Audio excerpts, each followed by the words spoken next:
ద్వారా దేవుని వాక్యానికి వెళ్దాం. పరిశుద్ధ గ్రంథంలో ఉంది క్రొత్త నిబంధన యోహాను రాసిన 3వ పత్రిక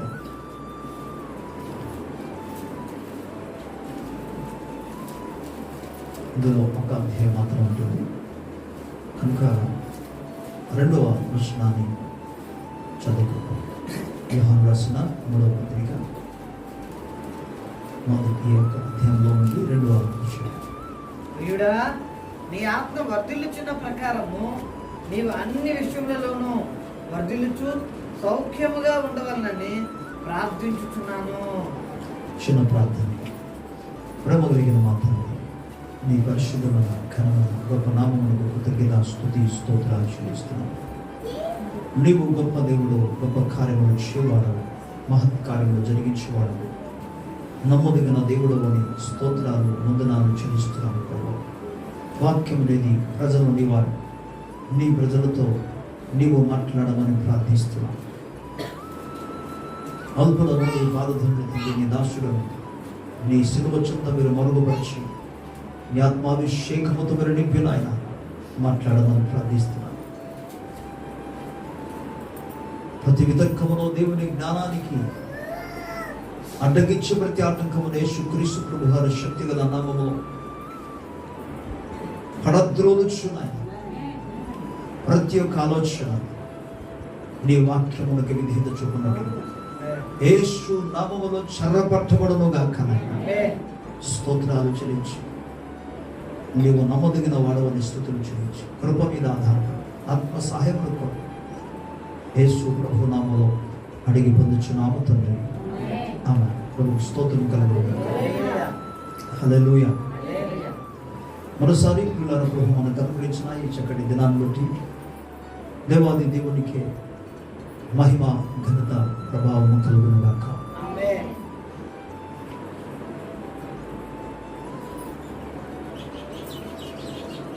తండ్రి నా దేవుని నీవు మన ప్రభు యేసుక్రీస్తు నీవు కృపయు సమాధానం మనందరికీ కలుగును గాక. యోహాను రాసిన ఈ 3వ పత్రికలో ఈ మొదటి అధ్యాయము 2వ వచనంలో, ప్రియుడా, నీ ఆత్మ వర్ధిల్లుచున్న ప్రకారం నీవు అన్ని విషయములలోనూ వర్ధిల్లుచు సౌఖ్యముగా ఉండవలనని ప్రార్థించుచున్నాను.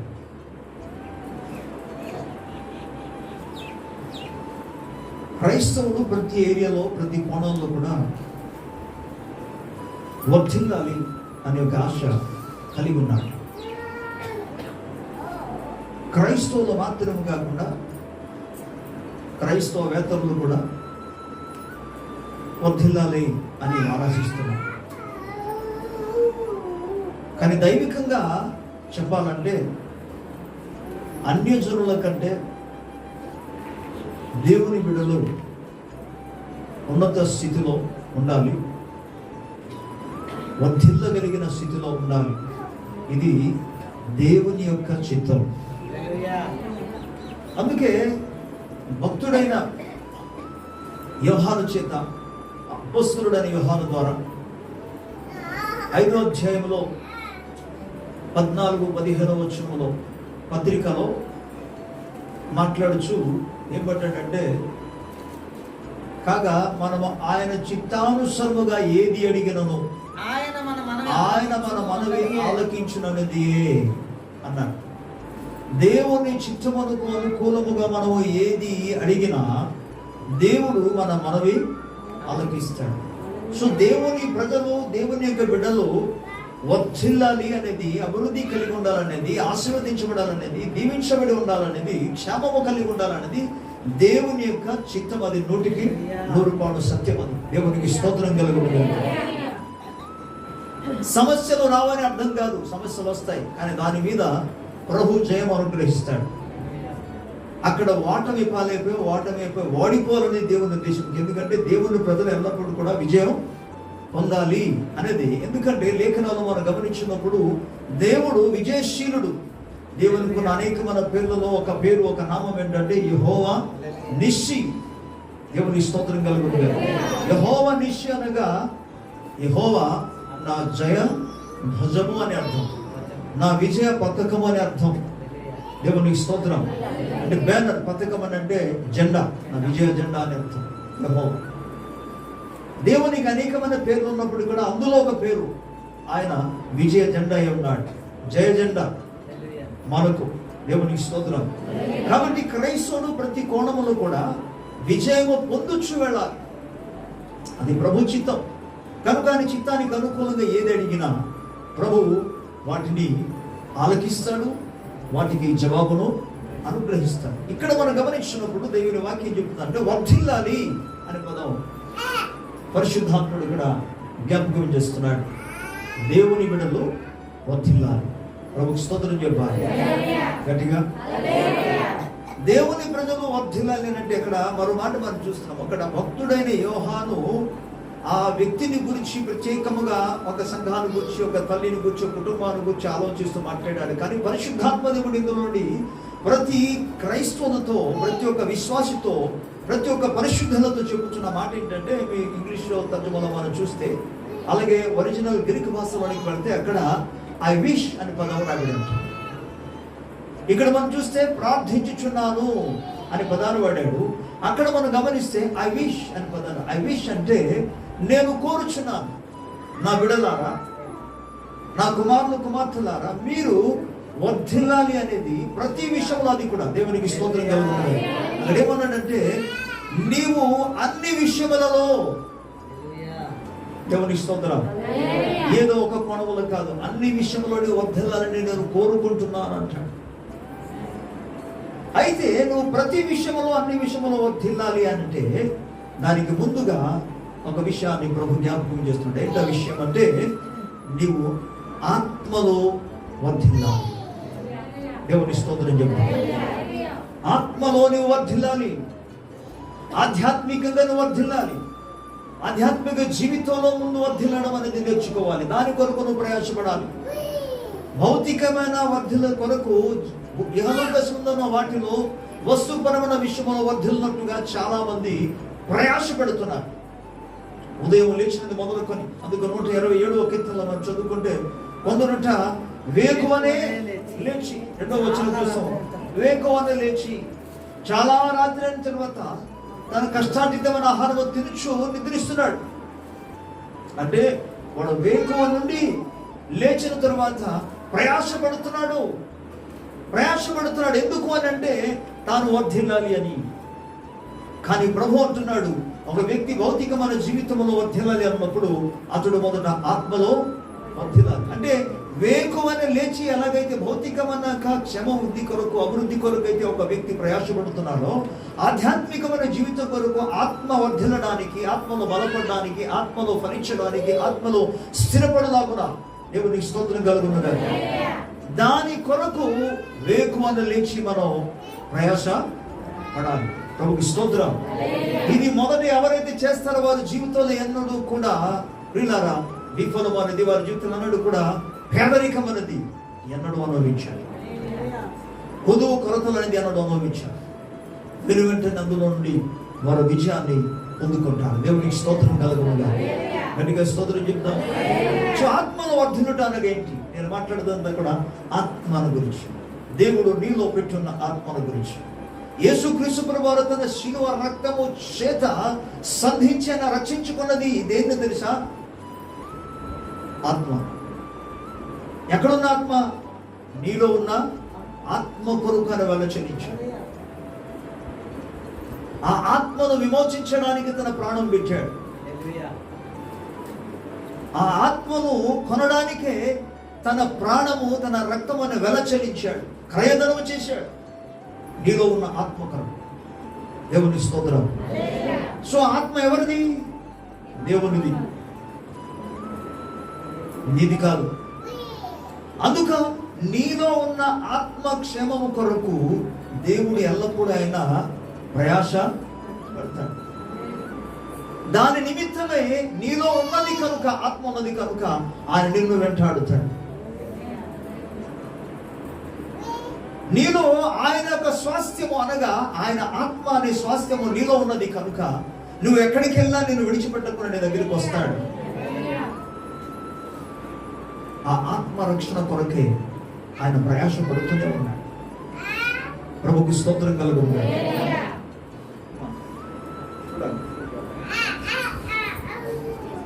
ప్రభుకి స్తోత్రం చెబుదాం గట్టిగా. యేసు రక్తమే, గట్టిగా స్తోత్రం చెప్దాం. హల్లెలూయా, హల్లెలూయా. యేసు నామమునకు మహిమ కలుగును గాక. ఈ ఆత్మరక్షణ కొరకై ప్రభు ప్రయాసపడుతున్నాడు. తన రక్తమును చిందించాడు. ఈవెన్ సేవకులను నియమించాడు. ఆ ఆత్మరక్షణ కొరకే దేవుడు తన వాక్యాన్ని మనకు అనుగ్రహించాడు. ఈ ఆత్మరక్షణ కనుక దేవుడు మనకు వాగ్దానములను అనుగ్రహించాడు. ఎటువంటి వాగ్దానం ఇచ్చాడు? అమూల్యములైన అత్యధికమైన వాగ్దానములను ఆయన మనకు అనుగ్రహించాడు. ప్రభుకి స్తోత్రం కలుగును. గట్టిగా ప్రభుకు మహిమ. పిల్లల, ఈ ఆత్మ, నీలో ఉన్న ఆత్మ బలపడాలి.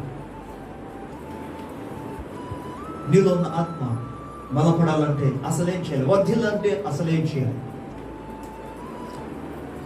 ఒక వ్యక్తి శారీరకంగా బలహీనం అయిపోయిన వెంటనే, ఫిజికల్గా ఆయన ఎప్పుడైతే నీరసపడిపోతారో డాక్టర్ దగ్గరికి తీసుకెళ్ళిన వెంటనే డాక్టర్ గారు ముందు ఫస్ట్ చేసిన పని ఏంటంటే, ప్రాథమికమైన ట్రీట్మెంట్ ఏంటంటే శిలనెక్కిస్తారు. ఎందుకు? అలా చేయటం ద్వారా నెమ్మదిగా వారికి బలము సమకూర్చబడుతుంది. మరి దైవికంగా, భౌతికంగా ఒక వ్యక్తి బలహీనమైనప్పుడు, నీరసమైన స్థితిలోకి వెళ్ళినప్పుడు, లెగలేని పరిస్థితికి వచ్చినప్పుడు, నలవలేని పరిస్థితికి వచ్చినప్పుడు, నిలవలేని పరిస్థితికి వచ్చినప్పుడు హాస్పిటల్ తీసుకెళ్ళిన వెంటనే పడుకొని ఉన్న స్థితిలో ఉంటుండగానే వారికి ట్రీట్మెంట్ వారు చేస్తారు. బలమైన ఇంజెక్షన్లు ఇస్తారు. అదేవిధంగా ఈ యొక్క శిలను ఎక్కిస్తారు. ఇది సాధారణంగా జరుగుతుంది. ఒక వ్యక్తి ఆధ్యాత్మిక జీవితంలో కూడా బలహీనమైనప్పుడు ఎక్కడికి తీసుకెళ్ళాలి? పరమ వైద్యుడి దగ్గరికి తీసుకెళ్ళాలి. పరమ వైద్యుడైన దేవుని దగ్గరికి వచ్చినప్పుడు దేవుని యొక్క మందిరము, దేవుని యొక్క ఏమనొచ్చు హాస్పిటల్ అనే మందిరంలోనికి తీసుకుని వచ్చినప్పుడు దైవ సందేశము ద్వారా, దైవ వాక్యము ద్వారా, దైవ కృప ద్వారా, దైవ ప్రార్థన ద్వారా, దైవ ఆత్మ ద్వారా ఆ వ్యక్తిని ఏం చేయాలి? బలపరచాలి. ప్రభు దగ్గరికి వచ్చినప్పుడు మాత్రమే. ఆధ్యాత్మిక జీవితంలో ఎవరైనా బలంగా ఉన్నప్పుడు ఇంట్లో నుండి నేను బాగుపడిన తర్వాత వస్తానంటే అది మాత్రం కుదరదు. నువ్వు తప్పకుండా డాక్టర్ దగ్గరికి వెళ్ళాలి. అందుకే చాలా మంది అంటారు, నాలో ఈ చెడు అలవాట్లు ఉన్నాయి, లేకపోతే ఇక మత్తు అలవాట్లు ఉన్నాయి, మత్తు పదార్థ అలవాటు ఉందండి, నేను విడిచిపెట్టిన తర్వాత వస్తాను. విడిచిపెట్టిన తర్వాత రావడం ఏంటి? నువ్వు విడిచిపెట్టలేవు, నువ్వు రావాలి. నువ్వు దేవుని దగ్గర రావాలి, దేవుని సన్నిధికి రావాలి. ప్రభు సన్నిధికి వస్తేనే నువ్వు బలం పొందుకోగలవు. దేవునికి స్తోత్రం. లేఖనాల్లో కొన్ని మాటలు మీకు జ్ఞాపకం చేస్తాను. ఆత్మను వర్ధిల్లడానికి అన్న వెంటనే ఆత్మ సంబంధమంది కాబట్టి తనకు పానీయాన్ని ఇవ్వాలి. చూసారా? ఫిజికల్గా ఎవరైనా బలహీనమైపోతారో వాళ్ళకి బలమైన ఆహారం పెట్టడానికి అవకాశం లేదు.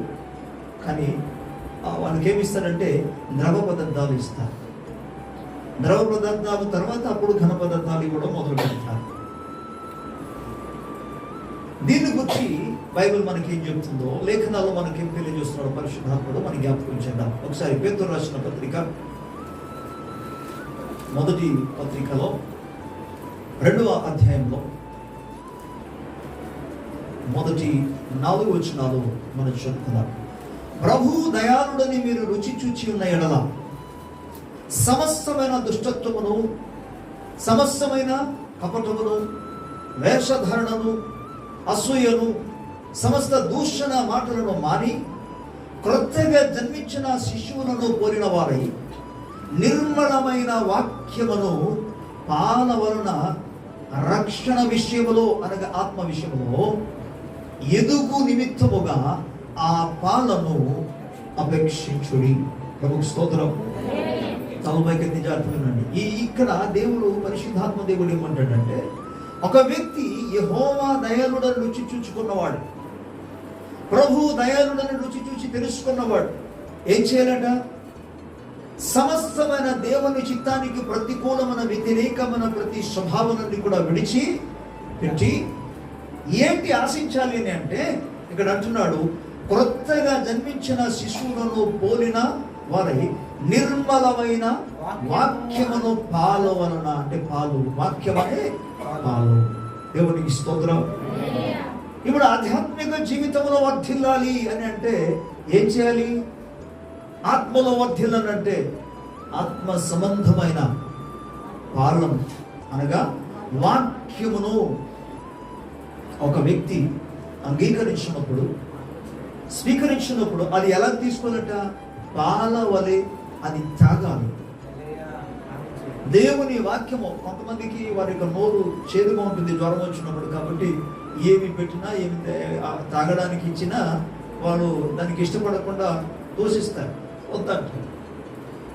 కానీ ఇక్కడ దైవ వాక్యం ఏమంటుందంటే, నీకు చేదుగా అనిపించిన, నీకు ఇబ్బందిగా కలిగిస్తున్నా, నువ్వు వాటిని ఏం చేయాలి?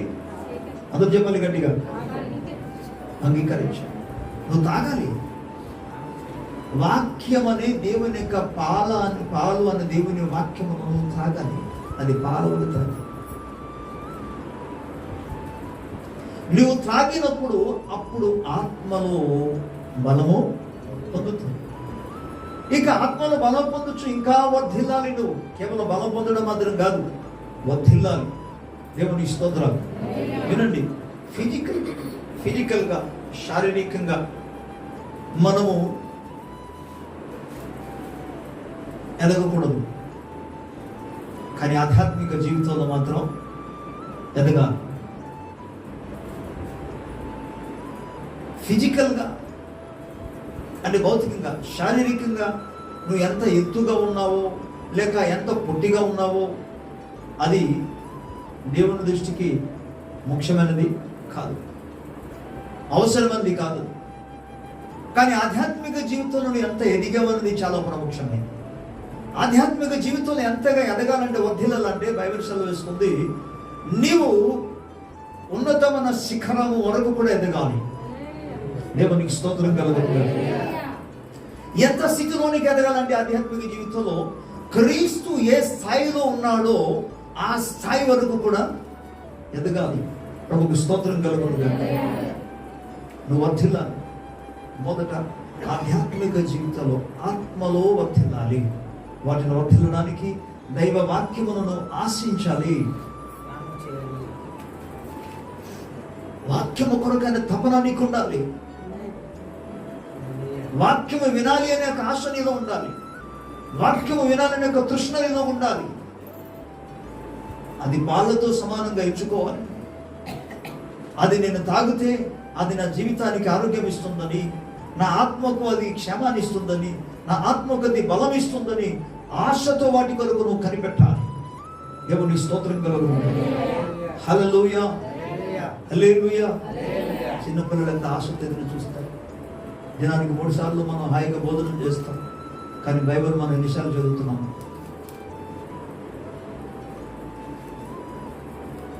వాట్సాప్లో ఎవ్రీ డే ఏదో ఒక వాక్యం పంపిస్తాం.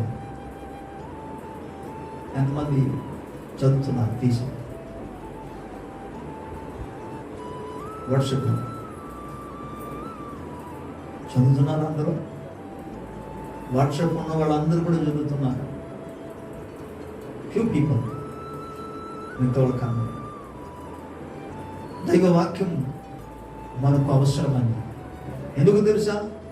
సమస్తము గతించిపోతుంది, కానీ దేవుని వాక్యం మాత్రము నిలిచి ఉంటుంది. అలాగే శరీరము కూడా నశిస్తుంది, కానీ ఆత్మ మాత్రము నిలిచి ఉంటుంది. కనుక నిలిచి ఉండే ఆత్మ కొరకు నిలిచి ఉండే దైవ వాక్యము అవసరం. అందుకే దేవుని వాక్యాన్ని మనం పాల వలన త్రాగాలి. ప్రభుకి స్తోత్రం కలుగుతుంది. హల్లెలూయా. ఒక్కొక్కసారి టాబ్లెట్ వేసుకున్న టాబ్లెట్స్ ఎలా ఉంటాయి? చదువుకుంటారు. సిరప్ కూడా చదువుకుంటారు కొన్ని. అలాగని చెప్పి వదిలేస్తామా? వదిలేస్తే ఆరోగ్యం. చాలామంది ఈవెన్ ఆపరేషన్ కొరకు కూడా చాలామంది ఇష్టపడరు. కొంతమంది చాలామంది చెప్పిన మాట నేను విన్నాను కాబట్టి చెప్తున్నా. పాస్టర్ గారు ఆపరేషన్ అవ్వకుండా బాగా అయిపోయినట్టుగా ప్రార్థన అంటే వాళ్ళ విశ్వాసం ప్రార్థన మీద కాదు, దేవుడు అద్భుత కార్యం చేస్తాడని యొక్క విశ్వాసంతో వాళ్ళు చెప్పడం లేదు. నిజానికి వాళ్ళు దేనికోసం అలా మాట్లాడుతున్నారంటే, వాళ్ళకి అసలు ఆ మెడిసిన్ అంటే, ఆపరేషన్ అంటే వాళ్ళకి భయం. ఆ భయంతో చెప్తున్నారు. కానీ నిజంగా ఆ మాట చెప్పాలి. కానీ ఆ మాట దేన్ని బట్టి చెప్పాలంటే, విశ్వాసంతో నా దేవుడు చేయగలడు అనే విశ్వాసంతో చెప్పగలిగితే దేవునికి స్తోత్రం. ప్రభుకు మహిమ. చాలా మంది జీవితాలు నేను విన్నాను, చూశాను కూడా. దేవుని ప్రజలారా, దైవ వాక్యాన్ని మన పాలవలు తీసుకున్నప్పుడే, తాగినప్పుడే మన ఆత్మ వర్ధిల్లడానికి అన్ని జరుగుతుంది. దేవునికి స్తోత్రం. సో ఎప్పుడెప్పుడు తీసుకోవాలి? ఇక్కడ చదువుకున్న వాళ్ళు ఎంతమంది ఉన్నారు? చదువు ఉన్నవారు, తెలుగు చదవగలిగిన వారు, చదవగలిగిన వాళ్ళు ఏం చేయాలి? బైబిల్ చదవాలి. బైబిల్ చదవాలి తప్పకుండా. ఇది ఏదో ఆదివారం వచ్చింది కదా మీకు వాక్యం ఏదో కూడా చెప్పేస్తానని చెప్పడం లేదు. ప్లీజ్ నన్ను అర్థం చేసుకోండి. మీ ఆధ్యాత్మిక క్షమాభివృద్ధి కొరకు పరిశుద్ధాత్ముడు నా హృదయం పెట్టిన భారాన్ని మీకు చెప్తున్నాను, అంతేకాని మీకు ఏదో కూడా చెప్పేసి వెళ్ళిపోదామని రాలేదు నేను.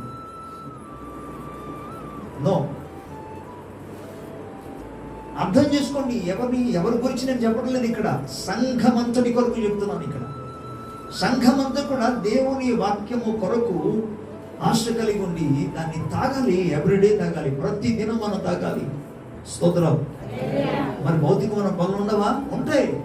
వాటి కొరకు వాటికి సమయం ఇవ్వాలి. దేవుని కొరకు ఇవ్వాల్సిన సమయం దేవునికి ఇవ్వాలి. ఎవరికి ఇవ్వాల్సిన సమయం వాళ్ళకి ఇవ్వాలి. నేను అందుకు అనేకసార్లు చెప్పాను, పాస్టర్ గారు ఇది చేయాలంటే అది చేయలేకపోతున్నాను, అది చేయాలనుకున్నప్పుడు ఇది చేయలేకపోతున్నాను అంటే, మీరు స్కూల్లో మీరు చూస్తే వాళ్ళకి ఈ సుమారుగా 6-7 సబ్జెక్ట్ ఉంటుంది. సబ్జెక్ట్లో ఈ సబ్జెక్ట్ అంతా కూడా వాళ్ళు ఏం చేస్తారు, టైం డివైడింగ్ చేస్తారు. మీ స్కూల్లో ఎలా జరుగుతుందో మరి నాకు తెలియదు, నేను చదువుకున్నప్పుడు అలా జరిగేది. సబ్జెక్టులకు టైం డివైడ్ చేసి పలానా సబ్జెక్ట్, ఫర్ ఎగ్జాంపుల్గా మ్యాథ్స్ అనుకోండి, దానికి ఒక 40 minutes ఆర్ 45 minutes. సైన్స్ అనుకోండి, సైన్స్ కొరకు ఒక 45 minutes or 40 minutes. Okay, history అనుకోండి, దాని కొరకు కొంత సమయం. ఇంగ్లీష్ దాని కొరకు కొంత సమయం. ఇలాగ టైం డివైడింగ్ చేయడం మూలముగా ప్రతి సబ్జెక్ట్ చేయడానికి అవకాశం ఉంది, చదవడానికి అవకాశం ఉంది. ఒకటే సబ్జెక్ట్లోనే అంటే కేవలం భౌతికమైన కుటుంబ అవసరతల కొరకు ఒకటే పని చూసుకుంటే మిగతా అన్ని చేయడానికి అవకాశం ఉంది. నువ్వు డివైడ్ చేసుకోవాలి, ఫలానా టైం అని నువ్వు చేసుకోవాలి, ప్రభు కొరకు ఇవ్వాలి. అలా చేసినప్పుడే నువ్వు ఖచ్చితంగా నీకు పనులు ఉన్నా కూడా ఈ పని చేయగలవు, ప్రార్థన చేయగలవు. దేవునికి స్తోత్రం చెప్తాను. ఓకే, రెండవదిగా బలమైన ఆహారముల గురించి బైబిల్ గ్రంథంలో మనకు తెలియజేస్తుంది. ఇది పానీయం, ఆత్మ సంబంధమైన ఆహారం గురించి, ఆత్మకు వర్ధలడానికి గురించి మీకు మాట్లాడుతున్నాం. మొదటిది మనం పాల గురించి చూసాం. ఇప్పుడు హెబ్రీ పత్రికలోనికి ఒకసారి వెళ్దాం. హెబ్రీ పత్రికలో 5వ అధ్యాయంలో నుండి 11వ వచనం నుండి మనం చదువుకుందాం. ఇందును గూర్చి మేము చెప్పవలసినవి అనేక సంగతులు ఉన్నవి కానీ మీరు వినుటకు మందులైనందున వాటిని విశదపరచుట కష్టం. కాలమును బట్టి చూచితే మీరు బోధకులుగా ఉండవలసిన వారై ఉండగా దేవోక్తులలో మొదటి మూల పాఠములను ఒకడు మీకు మరలా బోధింపవలసి వచ్చెను. మీరు పాలు త్రాగవలసిన వారే కానీ బలమైన ఆహారము తినగలవారు కారు. పేతురు చెప్పినట్టుగా పాలు త్రాగువారుగా ఉండాలని ఆత్మలో, ఎందుకంటే యెహోవా దయాళుడని, ప్రభు దయాళుడని మీరు రుచి చూచి ఎరిగిన వారైతే ఇహలోకములో ఎటువంటి పరిస్థితులు సంభవించినా వాటిని ప్రక్కన పెట్టి వాటిని తీసివేసి ఏం చేయాలట? దేవుని వాక్యం అనే పాలను అంగీకరించమన్నాడు. ఇక్కడ ఏమంటాడంటే, సంవత్సరాలు జరుగుతుండగా, దినాలు జరుగుతుండగా, నెలలు జరుగుతుండగా ఆధ్యాత్మిక జీవితంలో దినదినము ఎదుగుతూ వెళ్ళాలి అనే విషయాన్ని ఇక్కడ తెలియజేస్తున్నాడు. దేవుని స్తోత్రం. అయినా సరే అనేక మంది దాన్ని గ్రహించలేని స్థితిలో ఉన్నారు, అనేక మంది దాన్ని అర్థం చేసుకోలేని స్థితిలో ఉన్నారు. దైవ వాక్యాన్ని పాలనే ఇష్టపడుతున్నారు చాలా మంది, బలమైన ఆహారమును అంగీకరించలేని స్థితిలో ఉన్నారు. అది తెలుసుకోవడానికి చాలా కష్టమవుతుంది, అది జీర్ణం చేసుకోవడానికి కష్టమవుతుంది. అందుకే అంటున్నాడు ఇక్కడ దైవభక్తుడు, గ్రంథకర్త అంటున్నాడు, పరిశుద్ధాత్ముడు అంటాడు, మీకు పాల తప్ప అసలు బలమైన ఆహారం అవసరం లేదు. ఎందుకు అని అంటే తినగలవారు కాదు, మీరు బలమైన ఆహారం తినగలవారు కాదు. ఆ స్టేజ్లోనికి, ఆ స్థితిలోనికి ఇంకా రాలేదంటారు. పిల్లలారా, బలమైన ఆహారం తినగలిగిన స్థితిలోనికి రాకపోతే ఎలాగూ దేవునితో మనం కలుసుకోగలం? ప్రభువుని ఎలా కలుసుకోగలం? దేవుని స్తోత్రం. నువ్వు నడవకపోతే ఎలాగా? మీరు గమనించండి, నీవు కానీ బలమైన ఆహారం తీసుకొని బలం పుంజుకొని ముందుకు సాగపోతే, వినాలి, ఇక్కడ ఒక అద్భుతమైన సత్యం చెప్తున్నా. ముందు ఉన్న నీవు వెనక్కి వెళ్ళిపోతాడు. వెనక్కి వచ్చిన వాడు ముందు అయిపోతాడు. నేను మరలా ఈ పదం వాడుతున్నా. మునుపటి వారు కడపటి వారు అవుతారు. కడపటి వారు ఎందుకు అని అంటే, నీవు కేవలము పాలలోనే ఆగిపోయావు కాబట్టి అక్కడే ఉంటావు. ఎవరో తర్వాత వచ్చారు, కానీ పాల తర్వాత బలమైన ఆహారం కొరకు ముందుకు వచ్చాడు కాబట్టి వాడు ముందుకు సాగిపోతాడు. నువ్వు ఎక్కడున్న వ్యక్తి అక్కడే ఉంటావు. కడపటి వాడైపోతావు. నువ్వు కడపటి వాడుగా ఉండకూడదు. ఆధ్యాత్మిక జీవితంలో నీ ఆత్మలో బలం కలిగి ముందుకు నువ్వు సాగాలి అంటే నువ్వు బలమైన ఆహారము తప్పకుండా భుజించాలి. బలమైన ఆహారము అనగా దేవుని వాక్యమే. ప్రభువుకి స్తోత్రం. గడిచిన సంవత్సరాలలో అనేక పర్యాలు ఏది బలమైన ఆహారము, ఏది పానీయము, పాల వంటిది ఏది, బలమైన ఆహారం ఏంటి అనేది అనేక పర్యాలు మీకు జ్ఞాపకం చేశాను. మరలా మీకు చెప్తున్నా,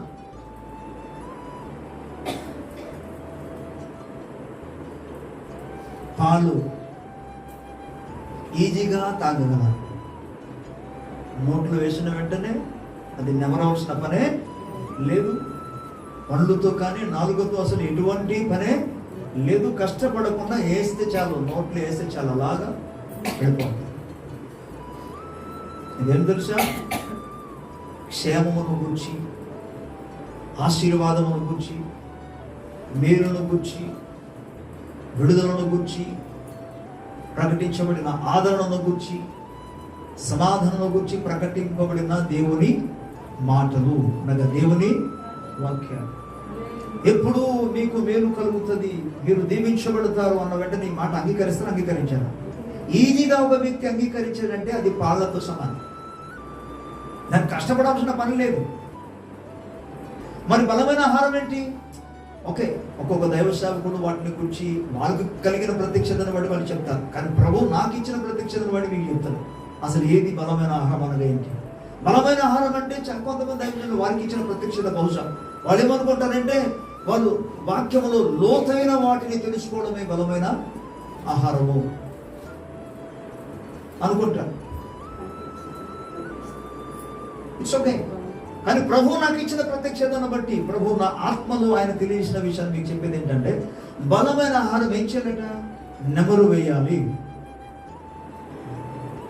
ఇక్కడ ఏమంటున్నాడు? మీరు బలమైన ఆహారము తినగలవారు అంటే తీసుకునే స్టేజ్లోనికి ఇంకా రాలే అని అర్థం.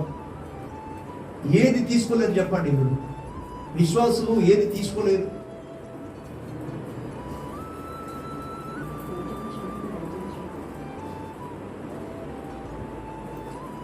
ఒక్క నిమిషం ప్రార్థన చేస్తున్న వారికి అది సరిపోదయ్యా, కుదరదు.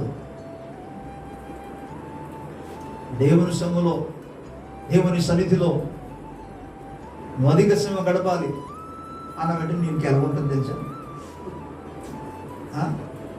ఇబ్బందిగా ఉంటుంది. ఇబ్బందిగా ఉన్నది అంటే నువ్వు దాన్ని పుచ్చుకోగలిగిన, అంగీకరించగలిగిన స్టేజ్లో లేవు. అది నీకు కొద్ది కష్టంగా ఉంది.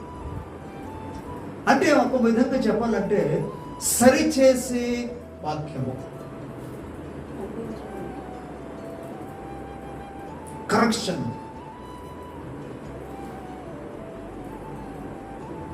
ఇంకో విషయం, నువ్వు దేని గురించి అని చెప్పు, కానీ ఈ విషయాలు మాత్రం చెప్తావు.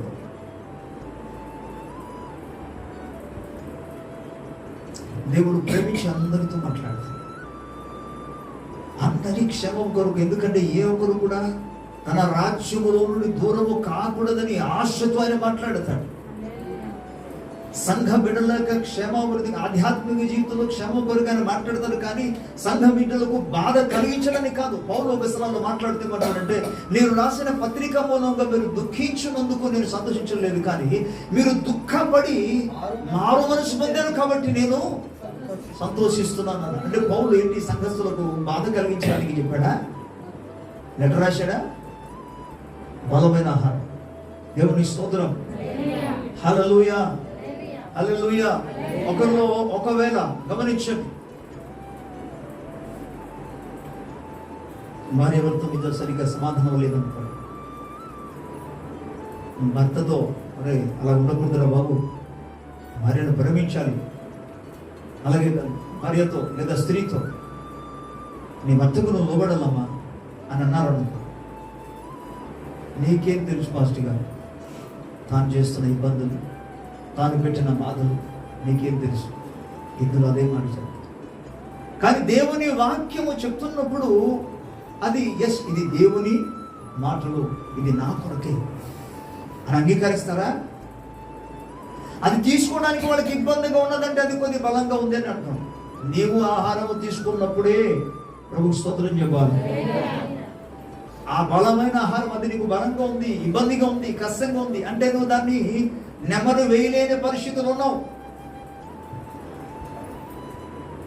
నీవు దాన్ని నెమరు వేయలేని పరిస్థితులు ఉన్నావంటే, నీవు దాన్ని తినలేని పరిస్థితులు ఉన్నావంటే, నీవు దాన్ని జీర్ణం చేసుకోలేని పరిస్థితులు ఉన్నావనంటే గమనించాలి, అది నీ కొరకు బలమైన, చెప్పండి, అది నీకు బలమైన ఆహారంగా ఉంది.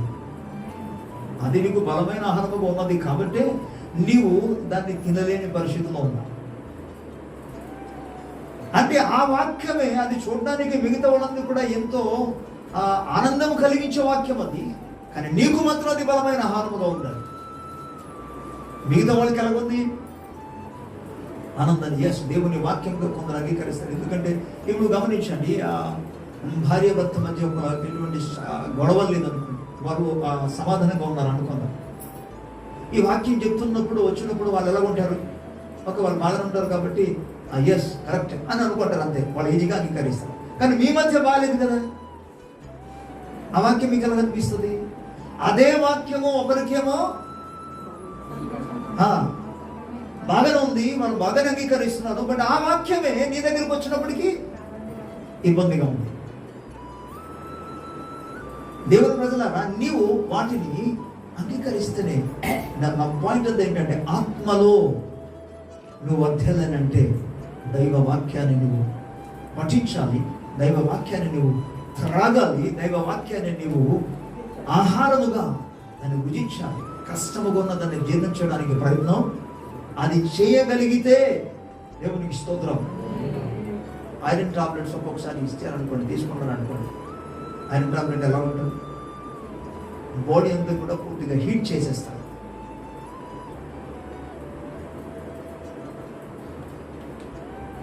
అలాగే వదిలేద్దామా? వదిలేస్తారా? వదులు. కొంతమంది దగ్గరికి వెళ్ళాను, నేను విన్నాను, వాళ్ళ బ్రతికంతా కూడా మెడిసిన్. కొన్ని ఇంట్లో ఈ పేషెంట్స్ ఉన్న వాళ్ళు కుప్పలుగా మెడిసిన్ ఉంటాయి. రోజుకు ఒక 2-3 మెడిసిన్లు తీసుకోవడం కాదు, ఒక పూటకే 10-15 టాబ్లెట్లు తీసుకున్న వాళ్ళు కూడా ఉన్నారు. భౌతికమైన జీవితం కొరకు అంతగా వాళ్ళు ప్రయాసపడుతూ వాటిని పుచ్చుకుంటున్నారు. అంటే వాళ్ళ బ్రతుకంతా కూడా టాబ్లెట్తోనే. దేవుని ప్రజలారా, వాళ్ళందరూ కూడా ఆత్మక్షేమం కొరకు, ఆత్మ ఆరోగ్యం కొరకు, దేవుడు నీలో పెట్టున్న ఆత్మ కొరకు నువ్వు ఎంతగా ప్రయాసపడాలి. ఎందుకు తెలుసా? నువ్వు ఆత్మను వర్ధిల్లింప చేస్తేనే నువ్వు వర్ధిల్లుతావు. భౌతికంగా నువ్వు వర్ధిల్లాలంటే అదే కదా ప్రభు పరిశుద్ధాత్మ కోరుకుంటున్నాడు. దేవునికి స్తోత్రం. హల్లెలూయా. దీని కొరకు ఇంకా 3వ భాగాన్ని మీకు జ్ఞాపకం చేస్తాను. బలమైన ఆహారం గురించి చెప్పాను, అవన్నీ ఎక్కువ వివరించలేదు నేను. ఇక ముందుకు వెళుతున్నాను. మరొక మాట మన వాక్యాల్లో మనం చూసుకుందాం. ఆ లూకా సువార్త మనకందరికీ తెలిసిన సుపరిచితమైన లేఖన భాగంలో 10వ అధ్యాయంలో పిల్లల 38వ వచనం నుండి 42వ వచనం వరకు ఇక్కడ రాయబడి ఉన్నది. కానీ కేవలము కొద్ది మాటలు మనం జ్ఞాపకం చేసుకుందాం. దేవుని స్తోత్రం. 40వ వచనంలో మార్త విస్తారమైన పని పెట్టుకున్న చేత తొందరపడి ఆయన వద్దకు వచ్చి, ప్రభువా, నేను ఒంటరిగా పని చేయుటకు నా సహోదరి నన్ను విడిచిపెట్టినందున నీకు చింత లేదా? నాకు సహాయం ఇచ్చేవని ఆమెతో చెప్పమని. అందుకు ప్రభు, మార్త, నీవు అనేకమైన పనులను కూర్చి విచారము కలిగి తొందరపడుచుమో గాని అవసరమైనది ఒక్కటే, మరియు మరియ ఉత్తమమైన దానిని ఏర్పరచుకొనెను, అది ఆమె వద్ద నుండి తీసివేయబడదని ఆమెతో చెప్పాను. దేవునికి స్తోత్రం. మార్త భౌతికమైన ఆహారమును సిద్ధపరిచి భుజించడానికని ఆమె అక్కడ తొందరపడిపోతుంది. మరియ ఆత్మ సంబంధమైన ఆహారము కొరకు, ఆత్మకు బలమిచ్చే ఆహారము కొరకు, ఆత్మకు ఆరోగ్యమిచ్చే ఆహారము కొరకు యేసు పాదాల దగ్గర వచ్చి కూర్చుంది ఆమె. ప్రభుకు స్తోత్రం. డిఫరెంట్ చూడండి ఇక్కడ. ఆధ్యాత్మిక జీవితంలో ఆత్మలో బలపడడానికి ఎక్కడ కూర్చోవాలి? అందరూ చెప్పాలి. యేసయ్య పాదాల దగ్గర కూర్చోడం అనగా దేవుని వాక్యము చదవడం. అందుకే మరలా మీకు చెప్తున్నాను, ఎంతమంది దేవుని వాక్యమును చదువుతున్నారు? నేను మీకు ఇప్పుడు అడగను, చేతులెత్తమని కూడా చెప్పను. దేవునికే జవాబిచ్చుకోండి.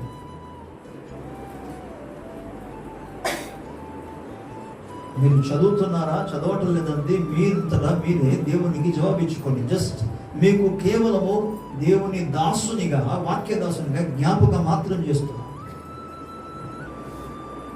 ప్రభుకు స్తోత్రం కలుగుతుంది. పిల్లలారా, యేసు పాదాల దగ్గర మనం కూర్చోడం నేర్చుకోవాలి. హల్లెలూయా. ప్రభు అంటున్నాడు, ప్రభువే తన నోటితో అని మాట్లాడితే అది ఆమె యొద్ద నుండి తీసివేయబడదు. ఎందుకంటే ఆమె ఉత్తమమైన వాటిని ఎంచుకుంది. దేవుని స్తోత్రం. ఏ వ్యక్తి అయితే దేవుని సన్నిధానంలో కూర్చుని ఉండి దైవ వాక్యమును చదవడానికి, ధ్యానం చేయడానికి, అధ్యయనం చేయడానికి ఉంటాడో వాడు ఉత్తమమైన వాటిని, ఆమె ఉత్తమమైన వాటిని ఎంచుకున్నాడు. ప్రభు ఆనందిస్తున్నాడు వాటిని బట్టి. ప్రభుకు స్తోత్రం కలుగుతుంది. హల్లెలూయా. పిల్లరా, ఇక మరొక జీవితంలో ఆత్మలో వర్ధిల్లాలి అన్నప్పుడు వాక్యమును మనం ధ్యానం చేయాలి. ఆత్మలో వర్ధిల్లాలి అన్నప్పుడు మనం ప్రార్థన చేయాలి. ప్రభుకు స్తోత్రం. హల్లెలూయా. బాప్తిస్మం ఇచ్చే యోహాను గురించి చక్కటి మాట పరిశుద్ధ గ్రంథంలో మనకు కనబడుతుంది. లూకాసు వార్తలో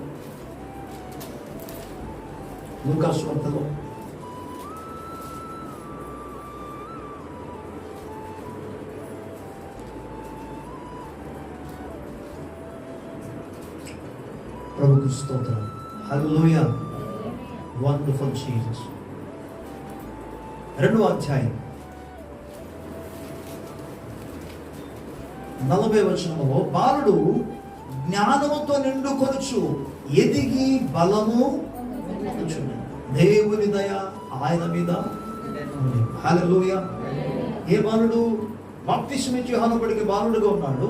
ఆయన జ్ఞానమందు వెలుగుచున్నాడు. జ్ఞానమందు ఆయన బలపడుచున్నాడు. జ్ఞానమందు నిండుకొని ఉన్నాడు. జ్ఞానమందు నిండుకొనడం ద్వారా బలం పొందుకున్నాడు. దేవునికి స్తోత్రం. జ్ఞానం దేనికి అవసరం? చాలా విషయం అది పనిచేస్తుంది, సహాయం చేస్తుంది. జ్ఞానమందు ఎదుగుచున్నాడు. ఈ జ్ఞానం ఎలా పొందుకుంటారు తెలుసా?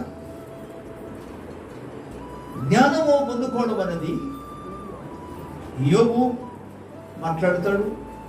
28వ అధ్యాయంలో 28వ వచనంలో రాయబడి ఉంటుంది. అలాగే పిల్లల సామెతల గ్రంథంలో జ్ఞాని అయిన సొలొమోను కూడా ఈ యొక్క మాటలు 15వ అధ్యాయం 10వ వచనంలో 9-10 వచనాల్లో మాట్లాడతాడు. ఆయన ఏమంటాడంటే, యెహోవా యందు భయభక్తులు కలిగి ఉండుటయే జ్ఞానమునకు మూలం. దేవునికి స్తోత్రం. అంటే నువ్వు ఆత్మలో వర్ధిల్లాలి అంటే ఏం చేయాలి?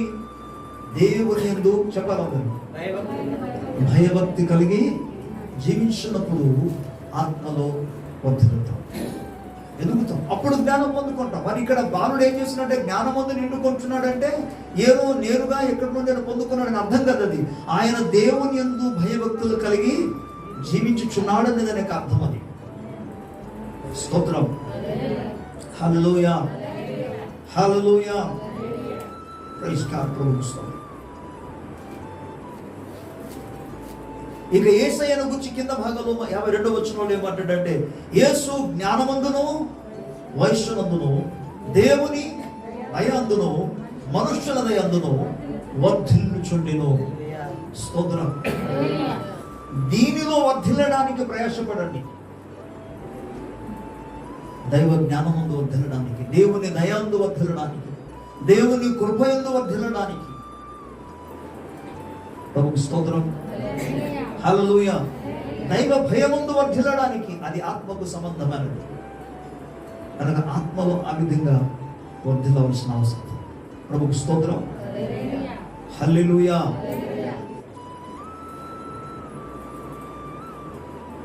యెషయా గ్రంథంలో 40వ అధ్యాయంలో 28 నుంచి 31వ వచనం వరకు మనం చూసుకుంటే దైవ వాక్యము మనకు సెలవిస్తుంది. దేవుడు అలసిపోయే దేవుడు కాడని గట్టిగా స్తోత్రం చెప్పాలి. ఆయన అలసిపోయే దేవుడు, ఆయన అలయుడు, సమస్యలుడు, సైన్యములకు అధిపతికి యెహోవా, జీవము కలిగిన దేవుడు, బలశూరుడైన దేవుడు, యుద్ధశూరుడైన దేవుడు, అలయుడు, సమస్యలుడు. కానీ అలసిన వారిని ఆయన బలపరిచే దేవుడు. దేవునికి స్తోత్రం. సమస్యలున్న వారిని బలాభివృద్ధి కలిగించగలిగిన దేవుడు. అక్కడ ఏమంటాడంటే, యెహోవా కొరకు ఎదురు చూచువారు నూతనమైన బలము పొందుకుంటారు. ప్రభుకి స్తోత్రం. అంటే ఎక్కడ యెహోవా కొరకు ఎదురు చూడడం అంటే ఎక్కడ? ప్రార్థనలో. నువ్వు ప్రార్థన చేయటం ద్వారా దేవుని కొరకు ఎదురు చూడాలి. అప్పుడు నువ్వు ఆత్మలో బలము పొందుతావు. అక్కడ ఇంకా మాట్లాడుతామంటే యవనస్తులు తొట్టిల్లిపోవచ్చు, బాలుల సమస్యలు అవ్వచ్చు, కానీ యెహోవా కొరకు ఎదురు చూచిన వారు నూతన బలాన్ని పొందుకుంటారు. పక్షిరాజు యవ్వన వలె తమక రెక్కలు చాపుచు వారు పైకి అలయక పరిగెత్తుదరు, సమస్యలుగా నడిచిపోతారు. దేవునికి స్తోత్రం. అంటే ఏం చేస్తే బలం వస్తుంది? దేవుని సముఖంలో ప్రార్థనలో. మొదటి విషయం మీకు ఏం చెప్పాను? జ్ఞాపకం ఉంది, అందరూ చెప్పాలి. అదో గట్టిగా చెప్పాలి. స్తోత్రం. మొదటి భాగంలో వాక్యము పాల వలె బలమైన ఆహారం వలె దేవుని సన్నిధిలో ధ్యానము చేయటం వలన వినడం వలన ఆత్మలో బలపడతామని విషయం, మొదటి విషయం చెప్పాను. రెండో విషయం ఏంటంటే, నువ్వు దేవుని సముఖంలో ప్రార్థనలో కనిపించినప్పుడు, ఎదురు చూసినప్పుడు దేవుని శక్తి నువ్వు పొందుకోగలవు. ఆధ్యాత్మిక ఆ శక్తి భౌతికమైన శక్తి కాదు, ఆత్మ సంబంధ శక్తి. ఆత్మలో బలం పొందుకుంటాడు. అలాగే మీకు ముందు జ్ఞాపకం చేసిన రెండో భాగంలో ఏంటంటే, దేవుని యందు భయము భక్తి కలిగి జీవించినప్పుడు దేవుని జ్ఞానవంతున వర్ధిల్లదు అనే విషయాన్ని జ్ఞాపకం చేశాను. ఇప్పుడు మీకు తెలియజేసే విషయం ఏంటంటే, ప్రార్థనలో దేవుని సన్నిధిలో సమయం గడిపినప్పుడు నువ్వు బలాన్ని పొందుకుంటావు. దేవునికి స్తోత్రం. హల్లెలూయా. నేను చెప్పిందంతా ఒకటే, మీ జ్ఞాపకం చేస్తున్నా ఒకటి ఏంటంటే, నువ్వు ఆత్మలో వర్ధిల్లాలి. అప్పుడే భౌతికంగా నువ్వు వర్ధిల్లుతావు. నేను చెప్పిన మాట కాదు ఇది, ప్రభు చెప్పిన మాట. హల్లెలూయా. ప్రార్థన చేయాలి. ఎంత సమయం మనం ప్రార్థన చేస్తున్నాం? ప్రార్థన కూడా సమయం ఇవ్వాలి. అందుకే ఇంతకుముందు మీకు చెప్పినట్టుగా వాక్యములకు ప్రార్థనకు సమయం ఇవ్వాలి. లూకా సువార్తలో మనం చదువుకున్న ప్రకారం 10వ అధ్యాయంలో మనం చూసుకున్న ప్రకారముగా 38 నుంచి 40 వచనం వరకు 42 వచనం వరకు ఉన్న లేఖన భాగ ప్రకారముగా దేవుని సన్నిధిలో సమయం గడపడానికి, అనగా దేవుని మందిరంలోనికి వెళ్ళడానికి. దేవునికి స్తోత్రం. 84 కీర్తనలు కూడా మనం చూస్తాం ఏంటంటే, పిల్లల దేవుని మందిరంకి వచ్చినాక ఆశ, దేవుని సన్నిధికి వెళ్ళాలనే కోరిక అతను కలిగి ఉండి, ప్రభు నేను జ్ఞాపకం చేసుకుంటున్న శరీరము కృషించిపోవచ్చున్నది, సమస్యలుచున్నది అని అంటారు. ఆ భాగంలో మాట్లాడుతూ, ఎవరిది దేవుని సన్నిధిలో, దేవుని యొక్క ఆ మందిరంలో దేవునితో సహవాసం చేయడానికి, దేవుని ప్రజలతో సహవాసం చేయడానికి ఇష్టపడతానో వాళ్ళ గురించి ప్రభు వాక్యం చెప్పింది తెలుసా? వారు బాకా లోయలో పడి వెళ్ళొచ్చు, దానిని జలమయముగా చేయుదురు. దేవునికి స్తోత్రం, హల్లెలూయా. వారిలో ప్రతి ఒక్కరు సియోనులో కనబడుతున్నారు.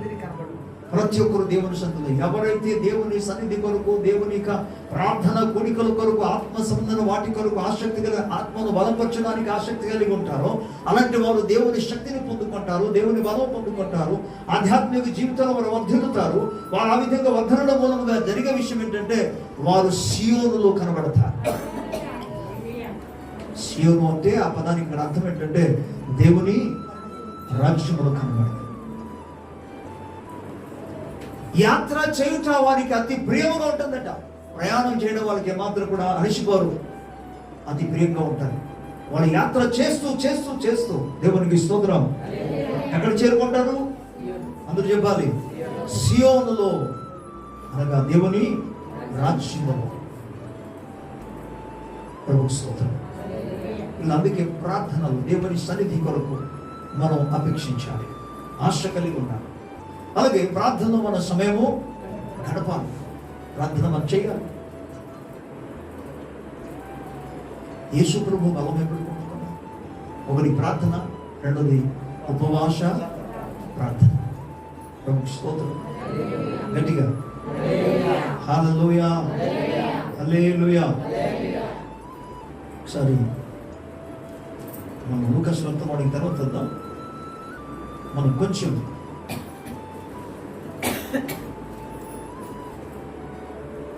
మార్కు సువార్త 1వ అధ్యాయంలో 12వ వచనం. వెంటనే పరిశుద్ధాత్మ ఆయనను అరణ్యములోనికి త్రోసుకొని పోయెను. ఎక్కడికి తీసుకెళ్తున్నాడు పరిశుద్ధాత్మ దేవుడు? అరణ్యములోనికి త్రోసుకొని వెళుతున్నాడు. దేనికి?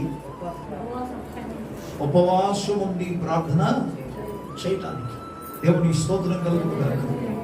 హల్లెలూయా, హల్లెలూయా. దేవుని జనంగమా, దేవుని ప్రజలారా, పరిశుద్ధాత్మ దేవుడు ఒక వ్యక్తి జీవితంలో పనిచేస్తున్నప్పుడు పరిశుద్ధాత్మ దేవుడు సహాయం చేస్తూ ఆయన నడిపించేవాడై ఉన్నాడు. దేవునికి స్తోత్రం. ఎంతమంది అయితే దేవుని యొక్క సన్నిధిలో సమయం గడుపుతారో, ఉపవాసములు కాలం గడుపుతారో, దేవుడు వారిని ఆయన బలాన్ని ప్రసాదిస్తాడు. ప్రార్థన చేయడానికి పరిశుద్ధాత్మ దేవుడు నడిపిస్తాడు. అమ్మా, ప్రభుకి స్తోత్రం కలుగును గాక. ఎంత అద్భుతం అన్నమాట కదా అది. ఇంకొక వాక్యాన్ని మీకు చూపించడానికి ఇష్టపడుతుంది.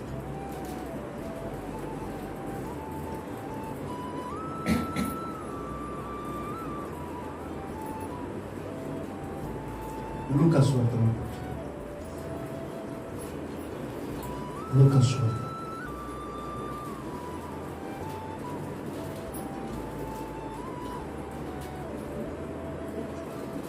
4వ అధ్యాయం 1వ వచనం.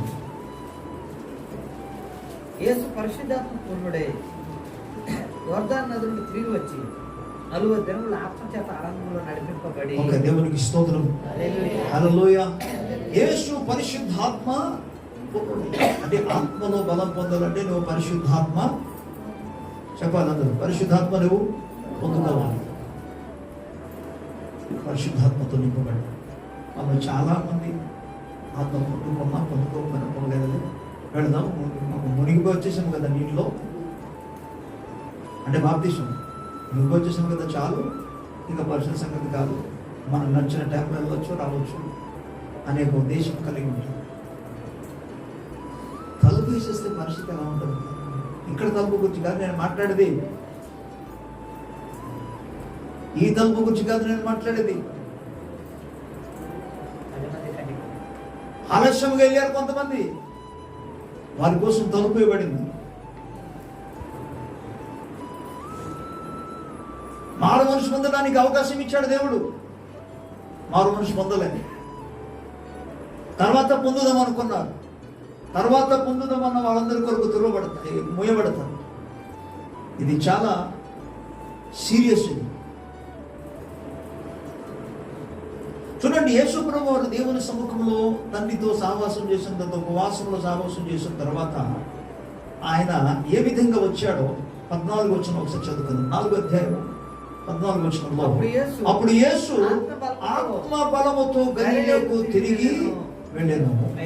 ఆయనను గుర్చిన సమాచారము ఆ ప్రదేశమందంతటా వ్యాపించెను. దేవునికి స్తోత్రం కలుగును గాక. హల్లెలూయా, హల్లెలూయా. అప్పుడు యేసు ఆత్మ బలముతో, అంటే ఉపవాస ప్రార్థన ఉన్నప్పుడు దేనికి బలం కలిగింది? ఆత్మకు బలము కలిగింది. ఆత్మ బలముతో, అప్పటికి కదా ఆయన ఆకలితో ఉన్నారు, తినడానికి ఆహారం లేని పరిస్థితులు, ఆయన ఆకలితో ఉంటుండగా, అందుకే కదా సాతాను వచ్చి శోధించాడు. ఆకలితో ఉన్నావు కదా, నీకు ఆహారం కావాలి, నువ్వు దేవుని కుమారుడు కదా, దేవుని కుమారుడు అయితే, ఇంకా యేసు ప్రభు కూడా సందేహం పెట్టడానికి వచ్చాడు. ఆయన డౌట్ పెట్టించాడు. ఈ యేసు దేవుని కుమారుడు కాడా అని అంటాడు. నువ్వు దేవుని కుమారుడు అయితే ఈ రాళ్ళను రొట్టెగా చేయి. ఈ శోధనలన్నీ కూడా జయించి వచ్చిన తర్వాత నిజానికి యేసు ప్రభు 40 రోజుల తర్వాత ఆకలిగా ఉన్నాడు. మరి ఏ బలంతో వచ్చాడు ఆయన? అందరూ చెప్పాలి, ఆత్మబలం. ఎలా పొందుకున్నాడు? ప్రార్థన, ఉపవాస ప్రార్థన. ప్రభు స్తోత్రం చెప్పాలి. హల్లెలూయా. ప్రియులారా, ఇంకా బైబిల్ గ్రంథంలో అనేకమైన సంగతులు ఉన్నాయి. మనం ఎక్కడ మన ఆత్మ బలం పొందుకోవడానికి ఏం చేయాలి అనేది. ప్రార్థన, ఉపవాస ప్రార్థన. అలాగే ఆత్మలో ప్రార్థన, ఆత్మలో ప్రార్థన. ఆత్మకు బలపరచాలి ఎల్లప్పుడు, దాని కొరకు ఆసక్తి కలిగి. ఈ శరీరం అంతా నిష్ప్రయోజనము. వినండి, శరీరానికి ఒకవేళ బలహీనత వచ్చిన బాధపడాల్సిన పనులే, శరీరమునకు అనారోగ్యం వచ్చిన దిగులు పడాల్సిన పనులే, శరీరమునకు ఎటువంటి పరిస్థితులు నొప్పి కలిగిన బాధపడాల్సిన పనులే. కానీ దేనికోసం బాధపడాలి తెలుసా? ఆత్మ బలహీనపడితే బాధపడాలి. ఆత్మ దేవుని వాక్యమునకు, దేవుని సన్నిధికి కనెక్ట్ అవ్వకపోతే మనం బాధపడాలి. దాని కొరకు మనం చింతించాలి. వెంటనే మనం పరమ వైద్యుని దగ్గరికి తీసుకెళ్ళిపోవాలి, అంతే. అదొకటే మార్గం.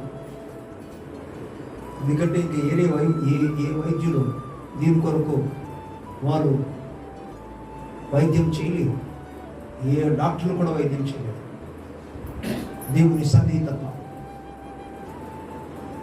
ప్రభు కృపచేత సంధిస్తాడు, తన ఆత్మ ద్వారా ఆదరిస్తాడు. ఎందుకంటే పరిశుద్ధాత్మ దేవుడు ఆదరించేవాడే, పరిశుద్ధాత్మ దేవుడు సహాయం చేసేవాడే, బలపరచువాడు.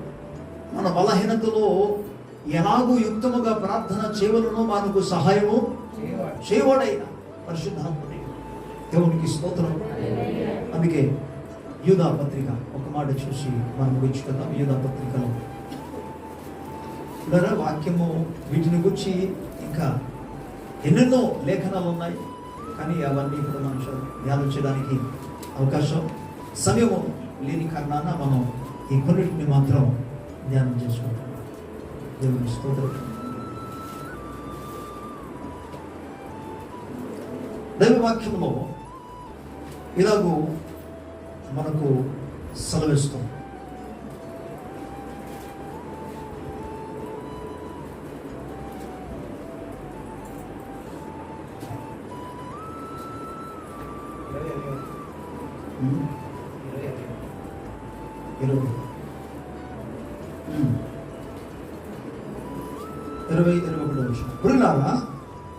మీరు విశ్వసించు అతి పరిశుద్ధమైన దాని మీద మిమ్మును మీరు కట్టుకొనుచు పరిశుద్ధాత్మలో ప్రార్థన చేయుచు నిత్య జీవార్థమైన మన ప్రభువు యేసుక్రీస్తు కనికరము కొరకు కనిపెట్టుచు దేవుని ప్రేమలో నిలుచున్నట్లు కాచుకొని ఉండుడి. హల్లెలూయా. ఎందుకంటే సందేహపడే వారు కొందరు ఉన్నారు. వారి పట్ల కనికరం చూపండి అంటూ అగ్నిలో నుండి లాగినట్లు కొందరిని రక్షించుడి. శరీర సంబంధమైన వారి అపవిత్రత ప్రవర్తనకు ఏ మాత్రము నొప్పుకొనక దాన్ని అసహించుకొనొచ్చు భయముతో కొందరిని కరుణించండి. సరే, 21వ వచనంలో మనం చూసుకున్నాం ఏంటంటే, వీళ్ళ పరిశుద్ధాత్మలో ప్రార్థన చేయించు. పరిశుద్ధాత్మలో మనం ప్రార్థన అప్పుడు ఆత్మలో గ్యారంటీ విషయం ఏంటంటే, నువ్వు ఆత్మలో వర్ధిల్లితేనే దేవుడు నిన్ను అన్ని విషయములలో వర్ధిల్లింప చేస్తాడు.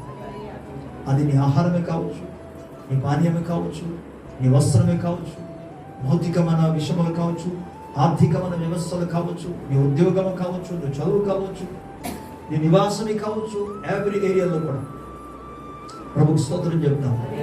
గట్టిగా హల్లెలూయా. అన్ని విషయంలో ప్రభు నిన్ను వర్ధిల్లింప చేస్తాడు. ప్రభు అటువంటి కృప సంఘ బిడ్డలందరికీ అనుగ్రహించును గాక. ఆమేన్. కళ్ళు మూసుకుందాం, చిన్న ప్రార్థన మనం చేసుకుందాం. Thank you lord God, we worship your name O father. ప్రేమ కలిగిన తండ్రి, నీకు స్తోత్రం స్తోత్రం స్తోత్రము నాయన. ప్రతి ఒక్కరు కూడా ఓ హల్లెలూయా ప్రభు సన్నిధిలో దేవా ఆయన ఆత్మలో ఎదగడానికి, ఆత్మలో వర్ధిల్లడానికి, ఆత్మలో క్షేమం కలిగి ఉండడానికి, ఆత్మలో బలపడడానికి ఓ రవాల శఖని హనద నాయన నీ సహాయాన్ని అనుగ్రహించమని, నీ కృపణకు దయచేయమని ప్రభు దగ్గర మనం వేడుకుందాం. ప్రతి ఒక్కరు కూడా దేవుని సన్నిధిలో వీళ్ళ భౌతికమైన జీవితాల కొరకు ఎంతగానో ప్రయాసపడుతున్నాం, కానీ వాటి మూలముగా ఎటువంటి ప్రయోజనం లేదు, వాటి మూలముగా నీకు ఆశీర్వాదం లేదు. కానీ ఆధ్యాత్మిక జీవితంలో నీ ఆత్మను బలపరచగలిగినప్పుడు, ఆత్మలో ప్రభు దేవుని యొక్క వాక్యము చేత, వాక్యం అనే పాల చేత, వాక్యం అనే ఆహారము చేత నీ ఆత్మను బలపరుచుకున్నప్పుడు దేవునికి స్తోత్రం. ఓ నువ్వు వర్ధిల్లగలవు, అన్ని విషయంలో ప్రభు నువ్వు వర్ధిల్లింప చేస్తాడు. ఓ హల్లెలూయా. బలమైన ఆహారమును అంగీకరించినప్పుడు, దాన్ని నెమరు వేసినప్పుడు, ఇబ్బందిగా ఉన్న వాటిని అంగీకరించినప్పుడు నీ ఆత్మలను బలం పొందుతావు. అప్పుడు దేవుడు నిన్ను వర్ధిల్లింప చేస్తాడు. మరి ఆ దేవుని సందులో కూర్చున్న ప్రకారము నువ్వు దేవుని సందులో కూర్చోడానికి, దేవుని మందిరంలోనికి వెళ్ళడానికి, దేవుని వాక్యము ధ్యానం చేయడానికి, దేవుని మాటలు వినడానికి నువ్వు ఆసక్తి కలిగి ఉంటే, ఉత్తమమైన వాటిని నువ్వు ఎంచుకుంటే అది నీ వద్ద నుండి మాత్రం తీసివేయబడదు. నువ్వు ఆత్మలో వర్ధిల్లుతావు, ఆత్మలో వర్ధిల్లుతావు. అలాగే ప్రార్థన చేసినప్పుడు నువ్వు వర్ధిల్లుతావు. ఓ హల్లెలూయా. ఉపవాస ప్రార్థన చేస్తున్నప్పుడు నువ్వు వర్ధిల్లుతావు, ఆత్మలో ప్రార్థన చేసినప్పుడు నువ్వు వర్ధిల్లుతావు. ఆత్మ వర్ధిల్లించినప్పుడు దేవుడు నిన్ను అన్ని విషయంలో వర్ధిల్లింప చేస్తాడు. దేవుని కృపనందుకు వేడుకో. అటు ఉంటే మన కృప దేవుడు అనుగ్రహించును గాక. అటువంటి ఉన్నది మన కృప దేవుడు అనుగ్రహించును గాక.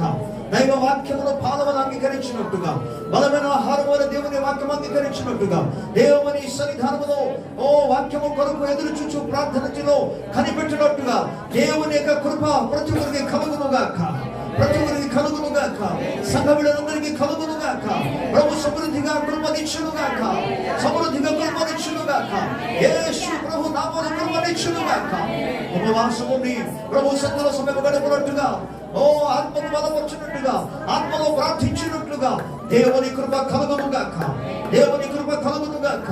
దేవుని కృప చూపును గాక.